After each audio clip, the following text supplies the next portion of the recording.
Voilà, bonjour à tous. Je m'appelle Julien de l'UBS et je suis ici aujourd'hui pour SwissSkills. Donc, on se retrouve avec Hermal, qui est installateur sanitaire. Avant de commencer l'entretien sur son métier, je vais vous expliquer le principe de Zoom. Vous avez la possibilité de poser vos questions via la barre des tâches en bas, l'onglet Q&R, questions et réponses. Et on essaiera de répondre au plus possible de questions en l'espace de 15 minutes et de la manière la plus complète. Voilà. Alors, ce sera tout pour la présentation de Zoom. Maintenant, à toi, Hermal. Donc, le métier d'installateur sanitaire, comment ça t'est venu à l'idée de faire ce métier? Est-ce que c'était le métier de tes rêves? À la base, pas vraiment. En fait, à la fin de mes années au cycle d'orientation, on nous a donné en fait les indications pour faire des stages, pour chercher un peu le métier dans lequel on se voyait le plus. Et puis, en faisant différents stages, j'ai vu au départ, j'avais fait ferblantier. Et puis, dans la ferblanterie, j'ai pu voir les sanitaires effectuer leur boulot dans mon entreprise. Et après, j'étais intéressé. J'ai proposé à mon patron de continuer sur un deuxième apprentissage, ce qui m'a poussé à faire installateur sanitaire. Et c'est maintenant le métier sur lequel je me consacre à 100%. D'accord. Et qu'est-ce qui t'a attiré dans ce métier en voyant les autres faire? En voyant les autres faire et puis aussi comprendre, parce que dans le métier d'installateur sanitaire, on voit tout ce qui est sur l'alimentation d'eau, c'est-à-dire depuis l'eau où elle part pour venir alimenter les robinets, et aussi tout ce qui est évacuation, d'une fois que tu as utilisé l'eau, voir les conduites dans lesquelles elle passe pour aller s'évacuer dans les égouts.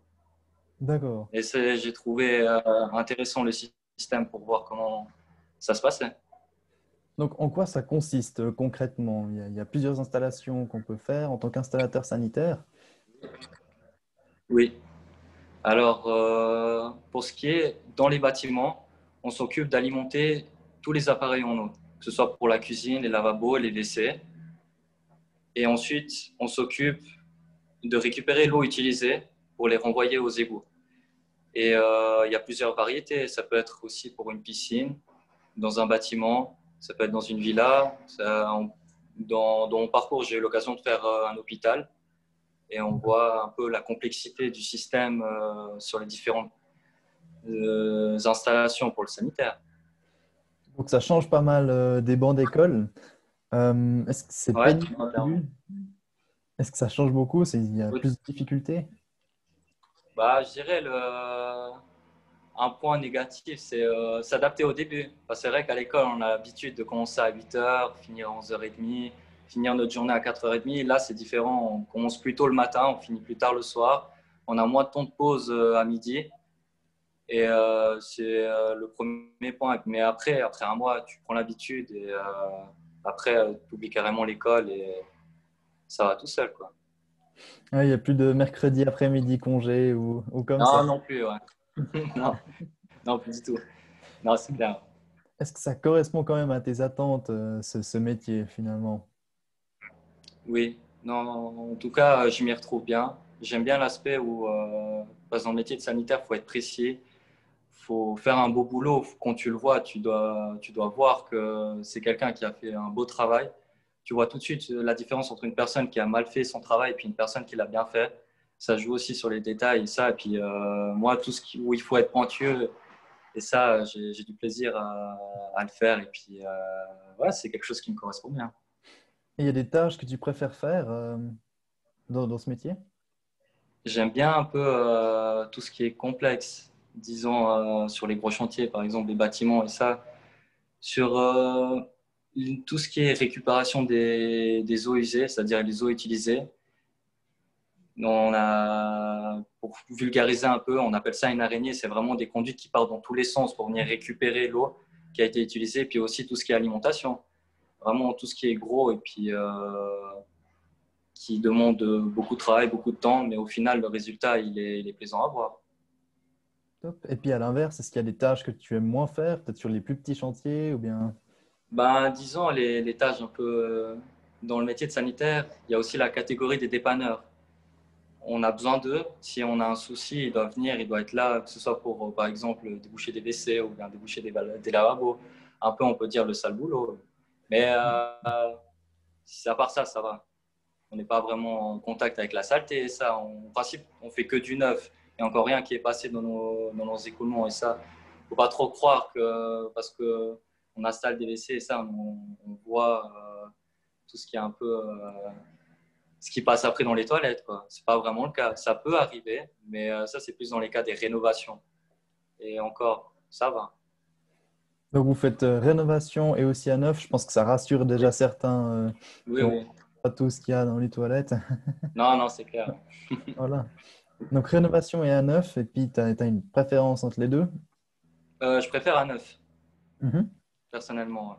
Rénovation, D'accord. il faut avoir une bonne connaissance du métier et puis il faut être des merdes, quoi. Énormément des merdes. J'aime bien aussi, mais à neuf, j'aime bien le travail. Il est fait une fois, il est fait comme je le voulais. Et j'ai confiance en mon travail. Du coup, je sais que j'ai bien fait le travail et puis il n'y aura pas forcément de problème pour la suite. Mhm. Pas besoin forcément de rénovation après. J'espère, peut-être, si c'est dans 30 ans, voilà. Ouais, C'est ouais, le temps qui usé a fait par ça. le temps. Exactement, ouais. Parfait. Et puis, quelle serait une journée type un peu pour dire les heures de début, les heures de fin, ce qui se passe dans la journée? Ouais, alors moi, je commence à. J'ai le chantier qui est à 1 heure de l'atelier. Du coup, on commence un peu plus tôt le matin. Au lieu de commencer à 7h30, on commence à 7h. Pour le déplacement, pour justement éviter les bouchons, pour arriver trop tard sur le chantier. Du coup, on a 1 heure de déplacement. On arrive sur le chantier. On mange quelque chose vite fait. On se change pour ceux qui doivent se changer. Et puis ensuite, on attaque la journée. On débute la journée. Moi, personnellement, je la commence à 8h15. On finit à midi. À midi, on fait la pause de midi. On reprend à 1 heure. À 1 heure jusqu'à 4 heures pour ma part. Et puis ensuite, on a 1 heure de trajet pour revenir à l'atelier. On doit être à 5 heures à l'atelier. Puis ensuite, Ouais. voilà, je rentre chez moi et puis je me douche. Et ensuite, je fais mes occupations personnelles un peu privées. Ça fait approximativement 8 heures par jour, Là, c'est 9 heures pour ma 9 part. heures. Je fais 9 Mhm. heures par jour. Ouais. Ouais, d'accord, ouais. Est-ce qu'on travaille plutôt seul ou en équipe? Ça dépend du chantier. Ça dépend des chantiers. Mais en principe, on est toujours deux, normalement. Que ce Mhm. soit même pour une villa, on est toujours deux. En principe, un ouvrier, un apprenti pour donner un coup de main. Et puis sur les gros chantiers, on est une plus grosse équipe. Mhm. Il arrive que ce soit seul parfois. Oui, oui, bien sûr. Si le gros du travail a été fait, que ce soit pour les villas, en plus, en principe pour les villas, à ce moment-là, on peut s'occuper de faire tout seul. Et pour les dépannages, en principe, on est souvent tout seul aussi. Mhm. Et donc, combien de temps dure l'apprentissage et combien de jours il y a l'école professionnelle à côté? Combien de jours tu vas à l'école professionnelle? Alors, si c'est le premier apprentissage, maintenant, il y a une nouvelle loi. Je crois que ça va passer à 4 ans. Mais en tout cas, durant la période où moi j'ai commencé l'apprentissage, c'était 3 ans. Mhm. Et vu que moi j'avais déjà le CFC de Ferblantier, j'ai pu faire en 2 ans. Directement passer en deuxième année, faire la troisième. Ensuite, j'ai passé mes examens finaux, j'ai obtenu mon CFC. Et les cours, c'est une fois par semaine. Et les vacances, c'est la même chose que les écoles classiques, soit le collège ou le cycle. Donc, il faut aller au travail pendant qu'il y a les vacances scolaires. Mhm. Exactement, oui. Ok. Ah, on n'y échappe pas pour ça. Ouais. Moins de vacances, du coup, ça fait combien de semaines de vacances par année? Euh, une fois qu'on a obtenu le CFC, on a 5 semaines de vacances. Ok, Puis 5 semaines. Ouais. et on peut le répartir à choix, on se met d'accord avec le patron. Et en principe, on prend en été et puis en hiver. Mhm. D'accord. Et quelles études il faut avoir fait avant de faire installateur sanitaire? On peut se lancer comme ça dedans directement? On peut ben, déjà faire un stage pour voir un peu le métier, le comprendre, voir si on se sent faire ça. Mais sinon, d'une fois que tu commences l'apprentissage, tu as toujours des personnes qui sont là pour t'expliquer. Ils t'apprennent le métier, ils te forment. Puis au fur et à mesure, tu accumules l'expérience, tu commences à faire des travaux tout seul. Puis ensuite, une fois que tu as obtenu ton CFC, tu es capable de faire une villa, gérer une villa, faire un immeuble. Et gérer un immeuble, ça va venir un peu avec l'expérience. C'est beau ça. Ça fait déjà pas mal quand même. Oui, non, non. Et tu penses qu'il y a quand même des qualités qui sont requises pour faire ce métier-là? Ben, après, on travaille dans tout ce qui est bâtiment, du coup, il ne faut pas avoir peur de se salir. Et les qualités, je dirais qu'il faut être consciencieux, il faut être précis.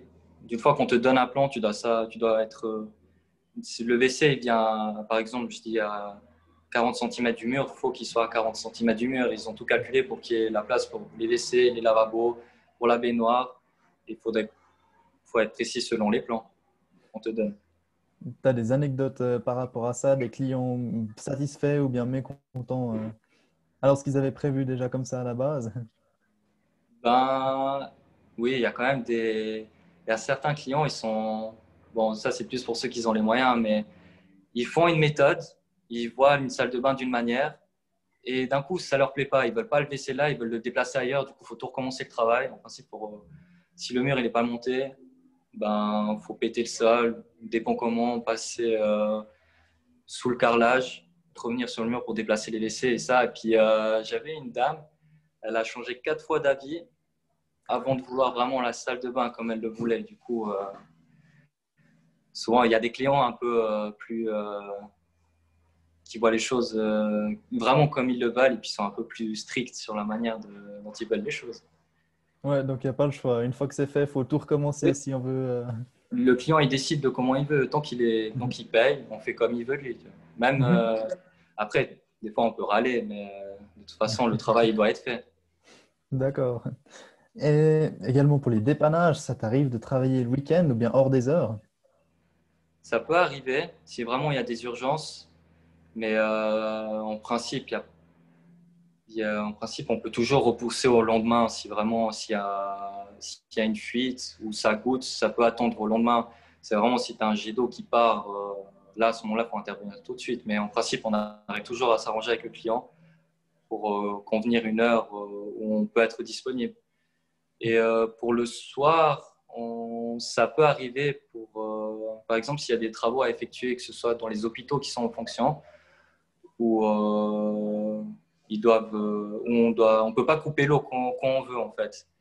Ah ouais. Ils finissent leurs heures de travail et puis nous on vient après d'une fois qu'il y a personne, on coupe l'eau et puis on fait notre modification, un peu ce qu'on doit faire, et puis c'est du travail de nuit quoi. Et après on remet l'eau, on doit toujours remettre l'eau parce qu'ils ont besoin de l'eau.